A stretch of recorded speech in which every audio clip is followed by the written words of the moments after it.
Previously on Well, balls. post Super Rugby, can I just say, before I forget to congratulate you, I think you did an outstanding job with the Brumbies this season. No, thank you. Thanks very, very much. I also wanted to say sorry because you land in South Africa and the first person that phones you is John Walland. Yeah, I know. But I mean, there could be worse things than John phoning you. I mean, What? The tax man or a Well, I lawyer? suppose one thing could be Hugh Bladen phoning me, Hey, careful. I knew you were there, Bladen. How are you, Jake? Are you well? I'm fine, my Great, friend. well I'm done fine, with mate. the I'm actually- Brumbies. Yeah, Thanks, Bladesy. great I stuff. appreciate Sorry it, you my guys friend. didn't make it to the playoffs, but well done. Yeah, well, look, I think, part of my speech after the last game was to explain to the boys that winning doesn't come easily, and I think at some stage we thought it was just going to fall in our laps, Blades, but just shows you how things work, knocked over the last hurdle. In a lot of ways, that maybe just makes it a bit more desirable for next year.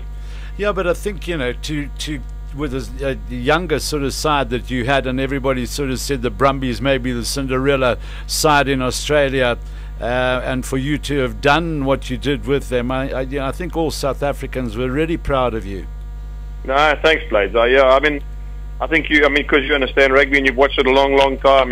We really had some inexperienced boys there, and we're filling gaps. And when we lost Matt Tamua and then Christian Leopano, obviously as our two main strike sort of backline players, both playing 10 and 12, all of a sudden we reverted to our third choice in Zach Holmes. But no excuses. I thought the boys really showed a lot of ticker, and as you say, I'm really proud about how we ended up. We shared the points with the Reds. We just couldn't get across the line there. But, all exciting things. As I said, we're looking for a nice South African lock now, and I've signed David Pocock, so the team's starting to get a little bit stronger and stronger as we develop. Well, don't take all our talent, eh? No, I'll bring them back, Blades. I'll bring them back. And Hermanus, how's it going? Any whales there? Yeah, it's a little bit, I haven't seen any yet. It's a little bit overcast and a bit rainy, Blades, but you know exactly where I'm sitting. I'm in the lounge there looking across the sea, that place where you and Rob often spent a wonderful evening with me. Did. So, so it's fantastic. It's great, yeah. Okay. Jake, I just want to ask, you can decline, but were you upset not to get Aussie Coach of the Year? Well, it's actually quite an amazing thing because it's actually not. They call it the Coach of the Year, but in effect, is whoever wins the conference gets the team, and whoever wins that is obviously the coach. So, it's a bit different in South Africa. You can, in a lot of ways, you can become Coach of the Year in South Africa if you've taken a team from sort of nowhere into the playoffs, or if you've taken a team from nowhere into, like I suppose, into the top part of the game. You could still win Coach of the Year. There in Australia, I suppose that what they should actually do is not so much, make it Coach of the Year, maybe just make it a fait accompli that if you win the championship or if you win your conference, you get Team of the Year, and because that's how it's always happened. And the reason they do that because then there's just never ever any debate, Yeah, you've come home at sort of the right time. Are you, as the Castle Rugby Championship starts? We've got some big games on this weekend. Obviously you will know that we're playing Argentina. Are you going to the game? I'm not. I'm actually I'm going to go and talk. I'm actually, funny enough, working for Castle just to look after some of their top sort of clients and guys who've won awards or whatever, some of the competition they've won. I'm just going to have a sort of coaches chat to them in the morning, and then I'm driving back, watch my little boy play, and then driving back to Hermanus to watch the game on TV with some mates. But yeah, it's a big weekend. It's not just, as you can imagine, it's the first time this Rugby Championships has kicked off, and I think a lot of people are expecting one-sided domination by the All Blacks, but I can tell you in Australia, the Australians are really up for this Bledisloe game, and I don't think that one must underestimate the Argentinians. I know they haven't beaten us, but I can say that a lot of those boys playing in the French leagues now are going to be a lot better than they have been in the past. The Springbok squad was announced today. Have you had a chance to have a look at it? Yep, I saw it. Quite interesting. Is that diplomatic Jake White speak? Yeah, look, it is interesting. It's not diplomatic at all. I think it is interesting. Look at some of those combinations. A lot of people say, we're building it. It's quite ironic how it works. I remember in 2004, that was building. We put a team together at 175 test caps, and I read this morning that, or this afternoon when they picked the team, there's 425 caps in this team. So, it's a wonderful way to build when you can start at 425 caps, of which 275 are in the backline. I'm looking at the team now. There's been a lot of talk around the number 10 position, Mornay Steyn, and obviously Piers out, so they're playing Keegan Daniel at 8 and Willem Alberts at 7, and then Zane Kirshner at 15. Your thoughts on the picks at those positions? Yeah, I mean, look, one's always going to get criticised whatever you do in this country, because the reality is there's so many good players, and there's so many pundits out there, and so many experts out there, and so many passionate supporters out there that really would love to have a say in how the team should look. And let's never underestimate the fact that the Cricket Cup is massive, so you get really, sort of crowds that are loyal to their provinces and loyal to their players. And to answer your question, Willem Alberts, he played lock. He's gone back to the side of the scrum. I'm sure he's there to run the ball up and obviously have a bit of a physical presence. Keegan Daniels played unbelievably well for the Sharks. And I read an article again, Heineke, saying, about no Fetcher, or the reality was, Daniels has been superb on the ground. Kutsia has been superb on the ground, and Bismarck's probably one of the best on the ground in terms of filtering balls. So, as much as they make a big song and dance about no Fetcher or whatever, there's some players there that are really good on the ball. And Keegan, in a lot of ways, is probably better over the ball than Pierre is, because Pierre likes to run with the ball in the back. So, I don't think that's going to make us any weaker. And then Zane, he's played with Brian a lot, when they were at the Bulls together. I'm sure that obviously that he's the incumbent, and he's played a lot of Test rugby, and Heineke from the Bulls probably knows him a lot better. He did recruit him from Southwestern District, so there's obviously a lot of understanding between coach and player. And at the end of the day, that's all it's about, is making sure the coach just backs players who he believes will back them or back him when they need to win. Jake, we had a little bit of a chat earlier about Pat Lambie's place in the squad. Now that Kirshner was the 15 going to the weekend, where do you feel he would be best suited, to the 10 or 15? I think it's interesting. I think that I like a fullback who's really quick. And Pat Lambie's not. When I say he's not the quickest guy on the field, but he's not slow. So that is. That and again, that doesn't mean what I say is right. That's just the kind of fullback I like. And some other coaches like maybe a kicking fly-off or a tactical fly-off, and then you've got to put Lambie on top draw, because he understands the game and knows exactly how to dictate the game from the back as well. So, then secondly, he's such a good player that if you run him at fullback, there's nothing to stop you from sort of second and third phase to actually split the field in half and get him to stand at 10 on the one side and get Mornay to stand at 10 on the other side, which is where the game's going now. Is that just to attack both sides of the field, and you get ball players in the first receiver position. So, I think that the way the game's going now, the number on the guy's back is actually quite irrelevant, because of the way we run through multi-phase now. You keep the ball for 5, 6, 7, sometimes 10 phases, and you can actually get a chap who's got number 15 in his jersey getting the ball at first or second receiver more times than he does at the end. So, in the old days, the 15 always got the ball second, last, or last. Now 15 can get the ball first or second more times than the 10. That sounds all very interesting, Jake. Now that you're with the Brumbies, obviously a much younger, more inexperienced unit. As a coach, do you have a lot more sort of free reign to try a few things, or is it a very different sort of coaching prospect for you? No, look, I must say the one thing that is completely and utterly different is that you just do whatever you want there. In terms of you can try whatever you like, you can substitute whatever you like, you pick whoever you like.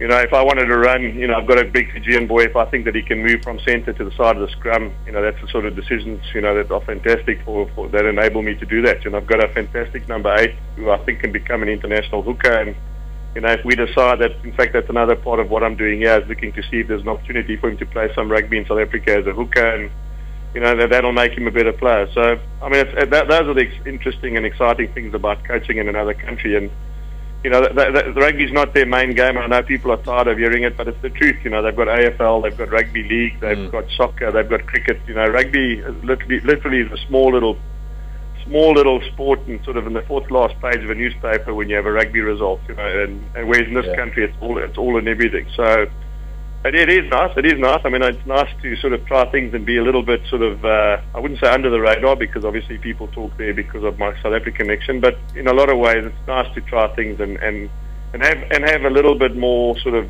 control of what you want to get out on the field. Kennox? Hi Jake, Kate here. Once again echoing what Simon said earlier, congratulations on what you've done with the Brumbies. I just wanted to find out, you've touched on it a bit earlier when you speak about combinations especially. it has not been an easy year for Heineke Meyer with the injuries and stuff. I mean, the likes of Skalkberger, Juan Smith, and Handuk Brasso are now the latest one being Chili Bologorapele. Do you think he will be missing these guys ahead of the test, or ahead of the series that's coming up, or do you think the new guys that he's picked in replacement of these guys will do enough to actually prove their worth in this squad?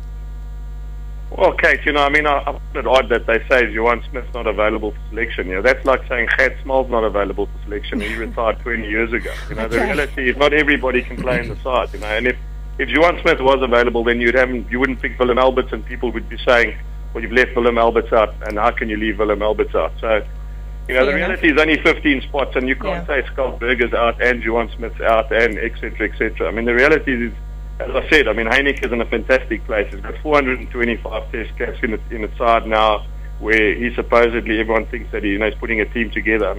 They're probably one of the most capped teams around. So, it's open opportunities for a lot of people. As I said, I read, and not that you have to believe everything you read, but, I read people saying maybe it's a good thing that Spessy's out, and then you get his supporters that say, it's terrible that he's not playing. So, one thing I can tell you now from outside and looking in is that South Africa have got so much talent that, it doesn't really matter, whether you get one or two injuries, because you've got so many good players in this country that you can sort of tweak it and get another combination going. So, if you look at the positive side, whoever plays well is going to stake a claim for the next 4 years. Next time you get to a World Cup, you're going to have a very experienced team, and you're going to still be able to bring some of those older guys back. So, I don't see it as a sort of glass half empty situation. I see it as a glass half full. I think that Heineke is a very lucky guy, and that he's got a lot of experience, some great players, and wherever he plays now and wherever he plays well now, he's got them in his reserve right through the World Cup.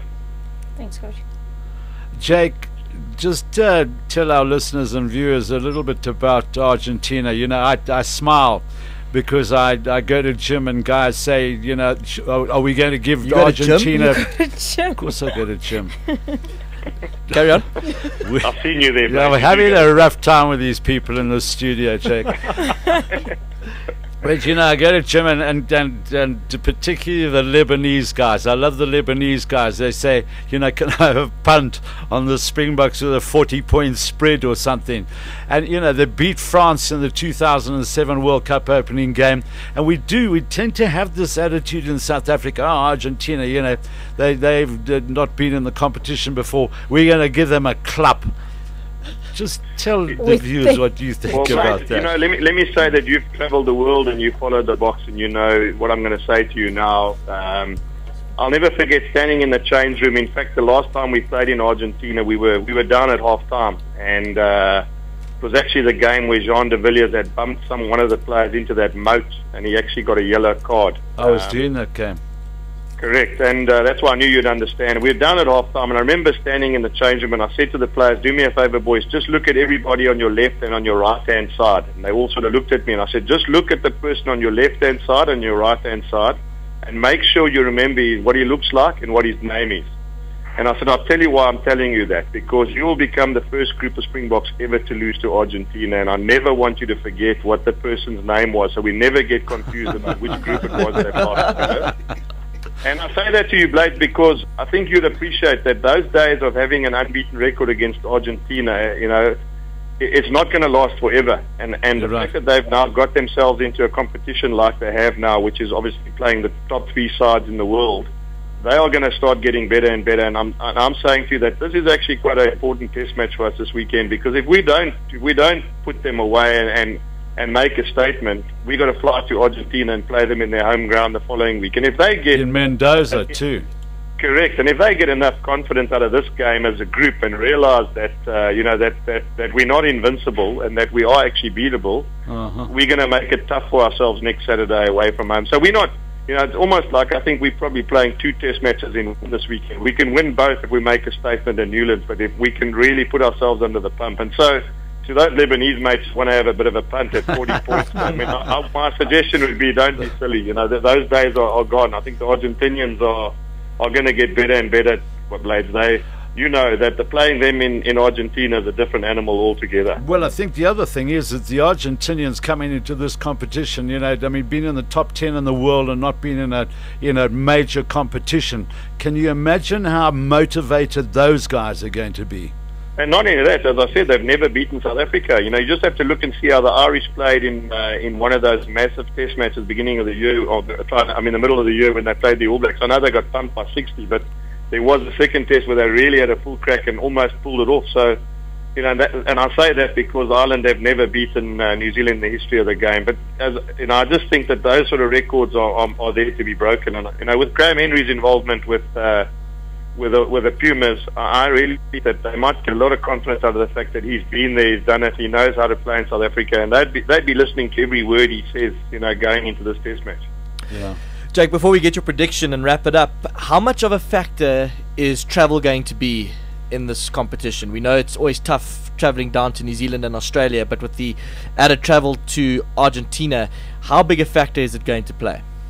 Yeah, look, there's no doubt that going forward this is going to become a really tough competition because of the travel. I mean, this year, I actually wrote an article for the Citizen this weekend, and I just said that this year, in a lot of ways, the draws probably favoured South Africa. I think every other one of those nations, Australia and New Zealand, would love to have played Argentina first up in the first game of the Rugby Championships at home. So, and then you fly both together to the same place and play them Argentina away. So, I don't think it's just the travel. I think it's the draw that you get that also is going to play a massive role in where you end up. And if you look at the two games this weekend, if Australia win in Sydney and South Africa win comfortably this weekend, then South Africa could quite possibly win the Rugby Championships because, All Blacks won't continue their losing streak if they lose in Sydney this weekend. But, the flip side of the coin is that, if Australia lose this weekend and the All Blacks then go and win in Auckland, it's going to take a massive effort by anybody to then to take the title away from the world champion. So,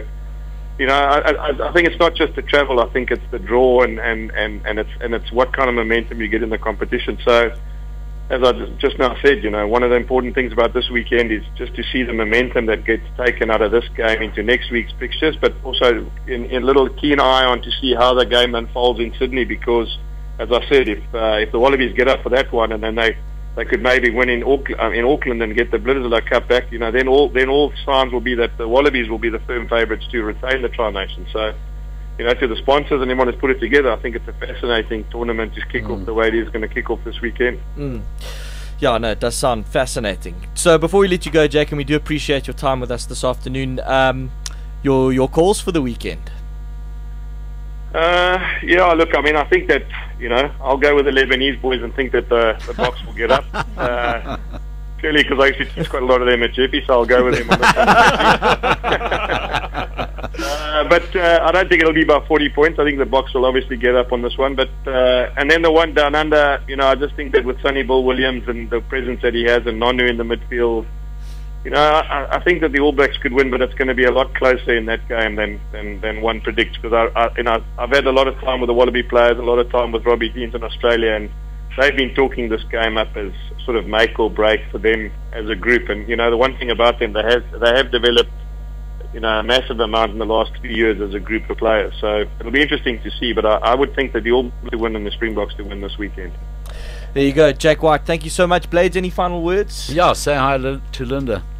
I will. Thanks, Bladesy. I will, and I'm sure she'll send her regards if I tell her. Thanks. Yeah, great talking to you, Jake. Yeah, Jake, thank you very much. We appreciate it. Look after yourself, Bladesy. Cheers, my friend. Will do. Cheers, eh? Ciao. Bye. Cheers. Bye. Jake White, there on the line from the Mine. We the best on 3. 1, 2, 3. We the best. 2 p.m. to 6 p.m. Mondays to Fridays live on balls.co.za. Balls.co.za.